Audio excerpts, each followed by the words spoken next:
Today, we are doing one of the coolest projects I have done to date, hands down. It is an epoxy river fire table. And it's got a couple of other cool features as well. If this isn't taking it just one step further, then I don't know what is. So let's make something cool.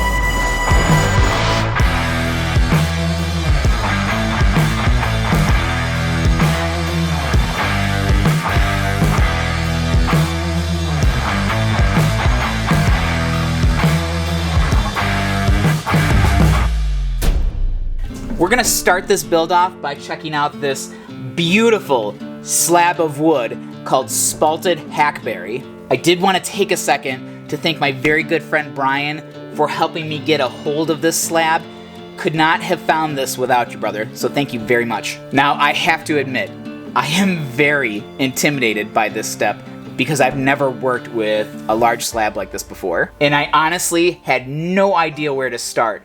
But I got a lot of inspiration from John from Lincoln Street Woodworks and Drew from Drew Build Stuff. So please, do not subscribe to my channel today. Subscribe to theirs. But we do have some things to deal with. We do have some cracks, some checks. There's a bow and just a slight twist that we've got to take out. But we are going to start by removing all the bark. Now, I've seen people do this a number of ways. They'll either use a draw knife, a hand plane, or a good old chisel, or a combination of these things. On this particular project, I think that we're going to be able to get away with just using a chisel to clean off this bark.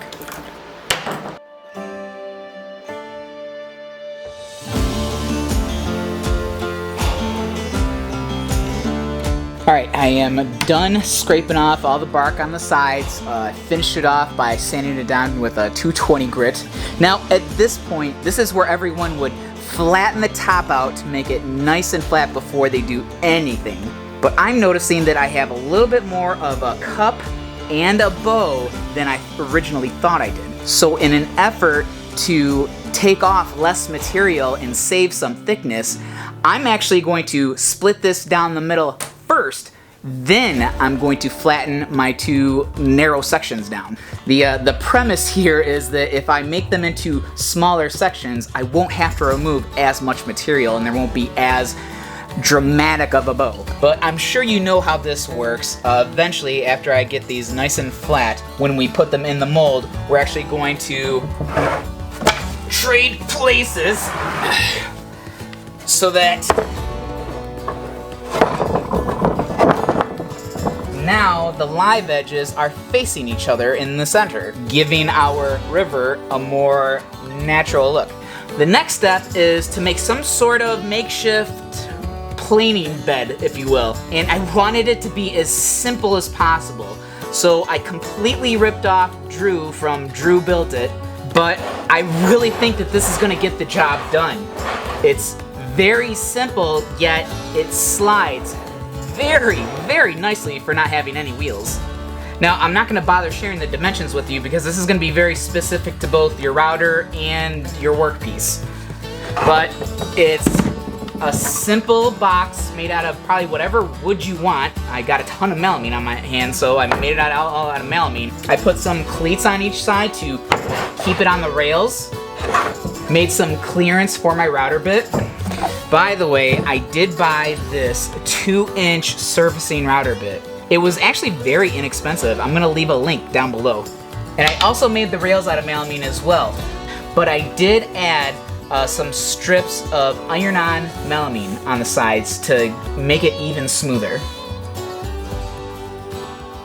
Then I've stabilized the rails with simple 2x4s, and I've got them every foot or so apart. I am going to add another sheet of melamine on the 2x4s, and that's what I'm going to lay my workpiece on and shim it off of. When I shim it up, I'm going to tack the shims and the workpiece with hot glue. Alright, now I've got my sled all set up, I've got my workpiece in place. Now all that's left to do before I start the router is I want to take either a Sharpie or a pencil and I want to mark my workpiece so that way not only can I see my low spots, but I can keep track of how much work I have left to do.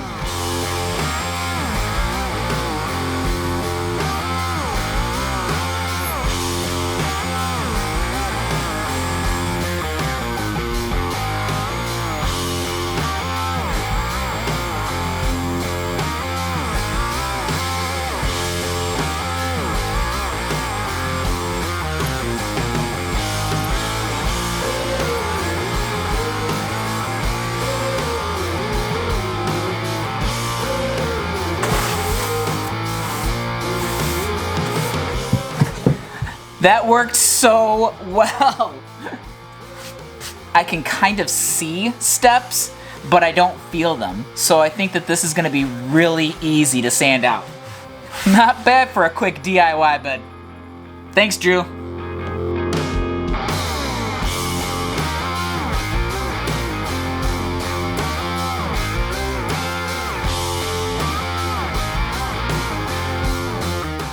Alright, so I just finished up flattening the first side, and I went ahead and finished it off with 80 grit sandpaper. But before I flip this over and do the other side, I want to do the first side of the other slab first. That way, when I finish both of them off, it will be at the exact same height. But definitely have to figure out some sort of dust collection system here because, oh my god.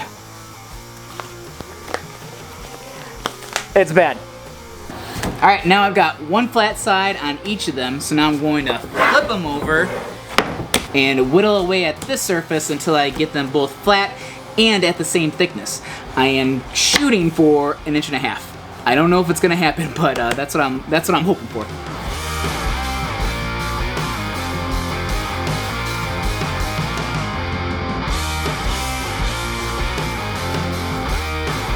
Alright, we got both of our planks flattened in 2 thickness, which, by the way, I was not able to get that 1.5 inch thickness I was looking for. It came out to be 1 3/8 inches, only an 1/8 inch under what we were looking for, so I think that we're still good. But the next step is to make a melamine box, so let's go over here and do that. Alright, our melamine box is 72 inches by 28 inches. My sides are ripped at 2.5 inches, and I'm going to screw the sides into the base with 1.5 inch screws. But before I screw those sides on, one thing I've realized in all my research with epoxy river tops is that it is so important to make sure that your melamine box is sealed very well. So it seemed like everybody that knew what they were doing would caulk in between the base and the sides to make sure that it was watertight. Now, like I said, the dimensions of the base are 72 inches by 28 inches, but those are not the final dimensions. I'm giving myself about 1 inch on the width and a couple of inches on the length for cutting to final length and the miters that I'm going to put to make that waterfall edge. Alright, the melamine box is all done, so now I'm just dry fitting to see how it fits, and they fit great. I did try out several different arrangements to see which one I liked best, and this one seemed to have the most character. So now I've just got to prep the mold, and this is usually where I see all the guys that know what they're doing would lay down a layer of Tyvek tape so that the epoxy doesn't stick to it. But since that seems to be such a time-consuming and expensive step, and since I hate myself a little bit, I'm going to try to use finishing paste wax and coat it really well as a mold release. I'm really hoping that the epoxy doesn't stick to this, but we're gonna see how much future Michael hates past Michael. Alright, I am almost ready to pour, but I got the wood slabs clamped down so that they don't float up when I pour the epoxy. I've also got some little small blocks here that are wrapped in wax paper so that the epoxy doesn't stick to them.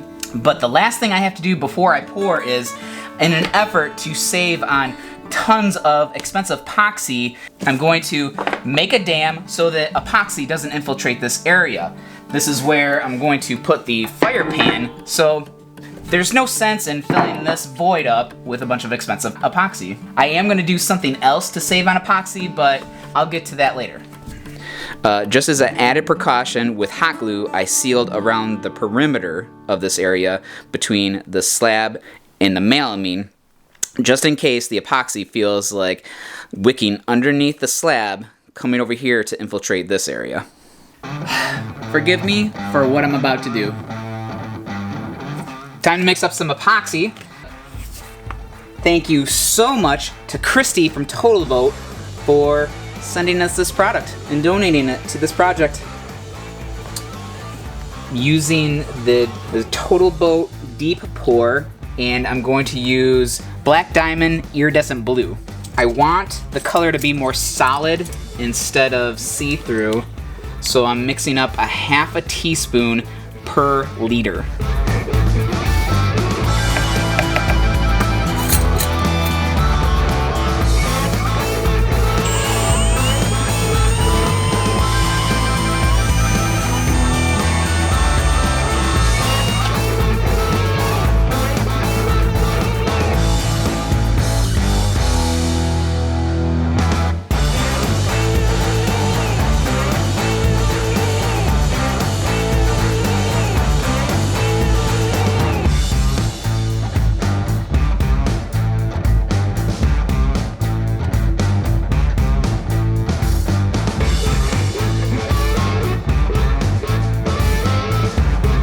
So, if you notice, I am only pouring about a 1/4 inch thick right now, and I'm gonna let that set up. The reason why is I'm going to put a plywood core in the center of the epoxy. And I don't know what percentage of epoxy I'm saving here, but it's gotta be upwards of at least 50%. So right now I am sealing the sides so that when I pour the second layer, the finish layer, I shouldn't get any kind of bubbles from the wood. I don't know if this is coming out on camera, but this iridescent blue looks fantastic. It's so striking. It looks incredible. And well, damn, the dam is holding up quite well. Alright, it's 12 hours later. This is set up enough to do the next step.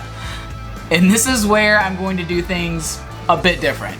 So, in another effort to save us on a ton of epoxy, I'm going to insert this plywood core. Plywood because it's so much more stable than solid wood. We are going to essentially glue this down with epoxy and then coat it with epoxy to seal it so that we don't get any bubbles. But I've left a 1/4 inch space all the way around, 3/4 inch space on the end. I've done the same thing over here on this side. We're gonna wait another 12 hours for that to set up, and then we're gonna go ahead and pour on the rest of our epoxy. And since this is not translucent epoxy, we shouldn't be able to see this plywood core. By the way, I made these plywood cores by making some templates before I clamped everything down. I just laid down some material, traced the edges with a pencil, cut out my templates, made everything a 1/4 inch smaller all the way around. And once I was happy with my template, I went ahead and traced the template on my plywood, cut it out and sealed it.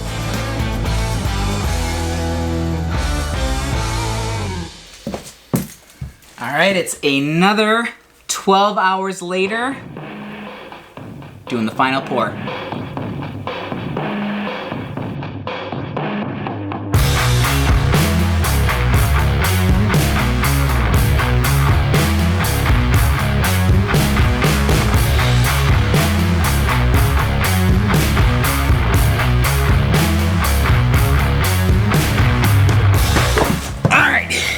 It is 72 hours later, and I've removed all the clamps, taken out all the screws, and we are about to find out if future Michael really hates past Michael.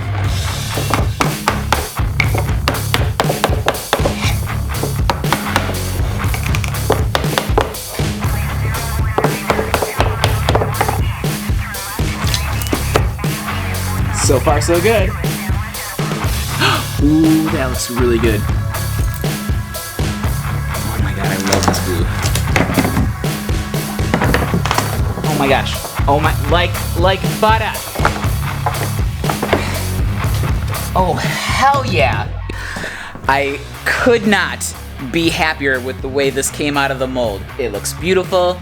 The paste wax method worked out very, very well. So if you haven't done this yet, or even if you've been doing this kind of stuff for a while, stop wasting your money and your time on Tyvek tape because the paste wax was so much cheaper, so much easier, and way quicker.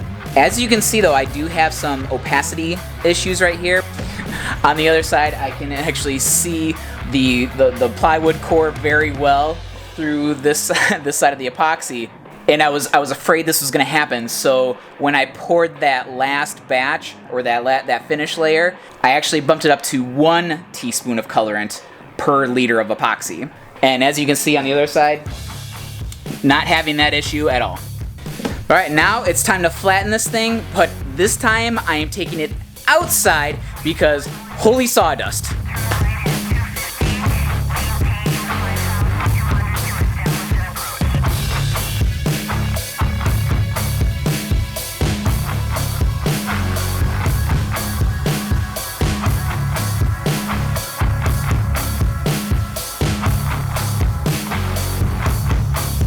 Right now I am mixing up some CA glue, and I'm going to throw some of the same color pigment in there, mix it up to fill some of the voids that I revealed after sanding. They're just air pockets. Just mix up some CA glue, fill them in real quick, hit it with some accelerator, sand it down flush. Alright, the table is flat on both sides. I have trimmed the long sides to size, and I have sanded it at 80 grit, then 180 grit, then 220 grit. And I made sure to do a water pop in between each grit. Now it's ready for the next step, which I have a buddy coming over very shortly to help me with that. So my buddy Brian came today, but he brought the big boy tools. Do we really need them for this project? Maybe, maybe not, but it's definitely going to be more fun.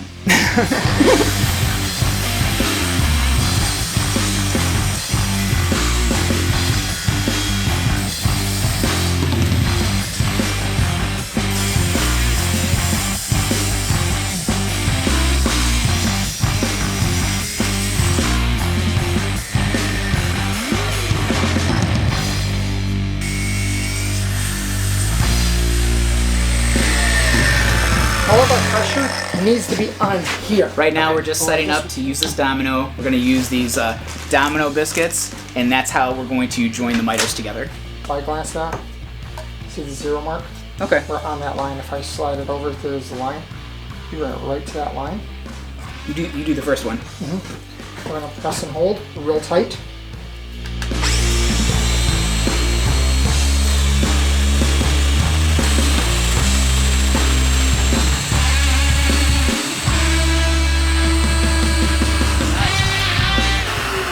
But we wanted to use the patented Jason Hibbs hips thrust action, but it was too high. Our hips aren't high enough, so unfortunately we couldn't do that. Sorry, Jason. Sorry, Jason. If you don't watch the Bourbon Moth, subscribe to the Bourbon Moth right now.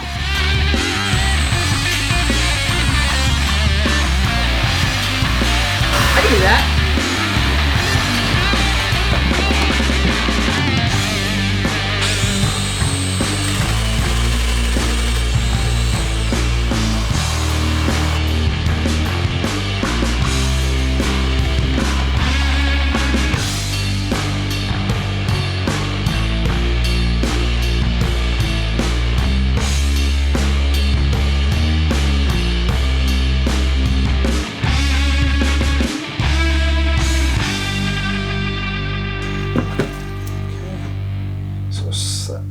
Just a little bit.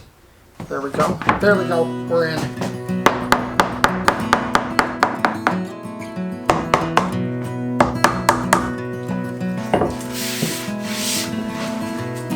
There you go.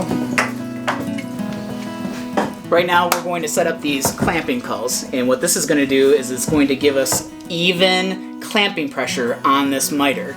So what we're going to do is we're laying down this tape, use a little CA glue trick where we're going to put the tape down first, then we're going to put spots of CA glue down, put some accelerator on the other side. Once we're done with the clamping pressure, they'll pop right off without ruining the work surface.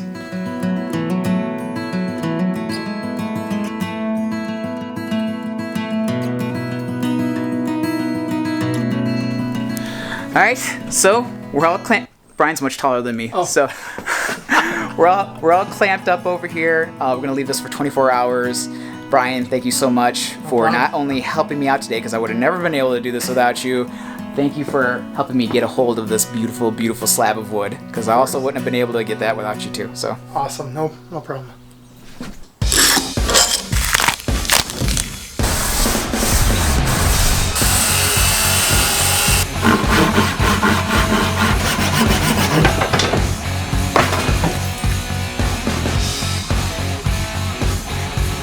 As far as the finish is concerned, I was going to use the Rubio because it was going to be covered by the gazebo, but I was reminded that even though it's covered by the gazebo, it's going to have plenty of sun exposure. So since I didn't get the UV resistant Rubio's out.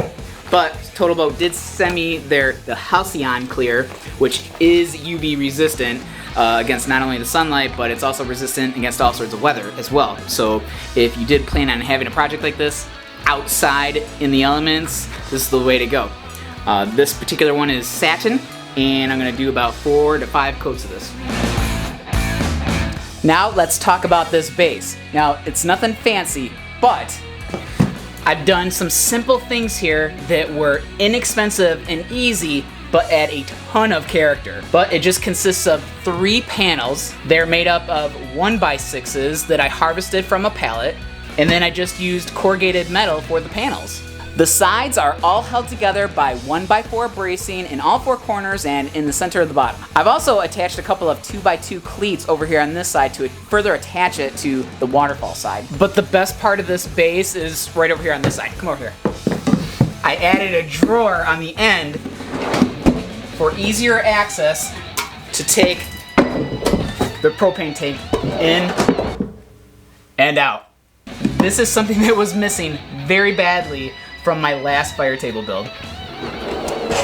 But it's just a 16-inch by 16-inch base with a hole cut in it so that the propane tank doesn't go anywhere. Then just attach the panel to the side. Give it some bracing. There will be plans, dimensions, and the materials list available for purchase in the link below if you're interested. But enough about that. Let's get this base attached to the top.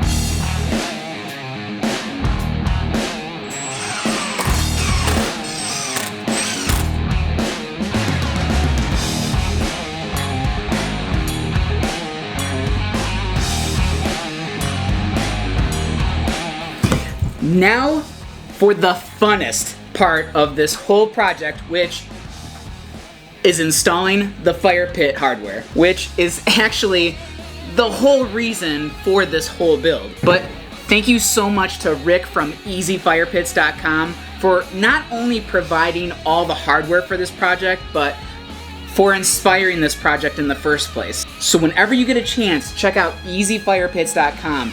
They have got whatever you could possibly want for whatever creative fire feature project you've got going on. But before I install this pan, there's something that has been worrying me ever since I started this project, which is not only the heat against the wood, but especially the heat up against the epoxy, which Christy from Total Boat also expressed some concerns. I thought of all sorts of different ideas, which even included wrapping the sides with some sort of exhaust manifold heat shield, but I came up with something that I think might be a lot easier and a lot cheaper, which is I've got these brass screws, and I'm going to screw them in all 4 corners and in the center, and I'm going to leave them protrude about 1/4 inch from the wood. I'm also going to install some on the sides so that way I can maintain a 1/2 inch gap all the way around from the pan to the wood. Now, I have absolutely no idea if this is going to be sufficient enough, but we're going to find out.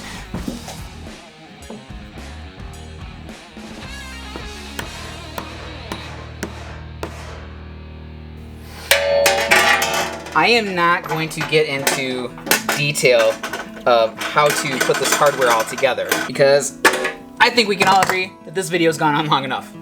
But if you go on to easyfirepits.com, they've got some great tutorials on how to put this stuff together. And of course, you could always email them with any questions that you have. But you're not gonna need any extra help because this stuff is so stupid easy to put together that if I can do it, you can do it, trust me. Seriously, piece of cake.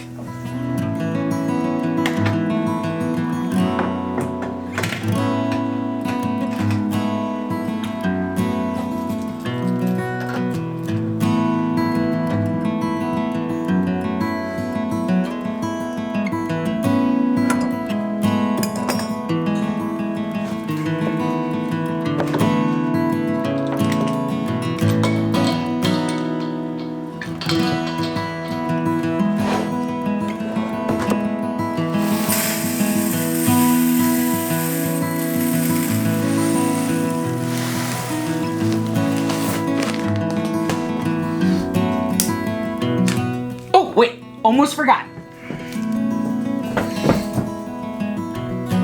Rick also sent me this windshield. And if this is going to be an outdoor project, it is crucial that you get one of these because a slight breeze is going to blow the flames across your wooden tabletop, and that's when you're really going to run into trouble. But it was very simple to put together, and what I love most about it is that you don't have to screw it into the table. It just sits on these nice little rubber feet. Let's light this bad boy up and see if it works.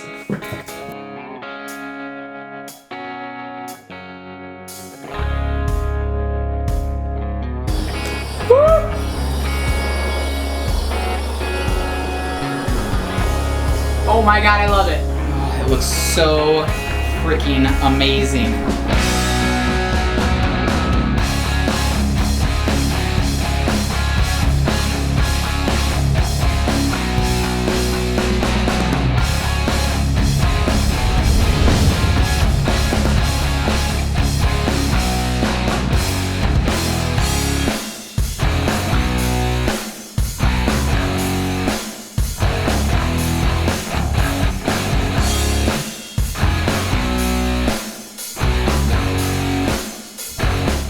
Well, I've been taking B-roll of this with a raging fire for about an hour now, and I have not witnessed any kind of meltiness going on with the epoxy, and the wood doesn't seem to be bowing at all. In fact, I can even get my hand on the table pretty close to that fire, and it's not burning my hand off. Now, of course, I can't speak for very long exposure for more than 2 hours, 4 hours, through a whole party, through several parties. But if I do notice any deterioration at any point, I'll make sure to pin a comment below the video.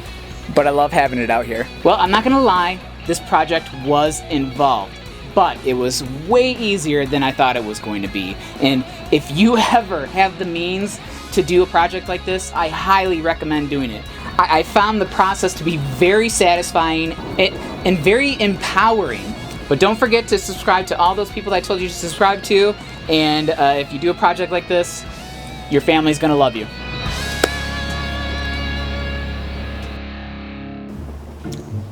Alright, now let's use this table for what I made it for in the first place, right?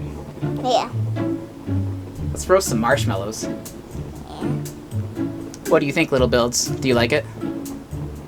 I'm gonna say I'm kind of impressed. Kind of impressed? Well, I was thinking it would be better when you were building it, but when I saw it, it's okay. It's hard to impress Little Builds. I'd give it a medium thumbs up. A medium thumbs up.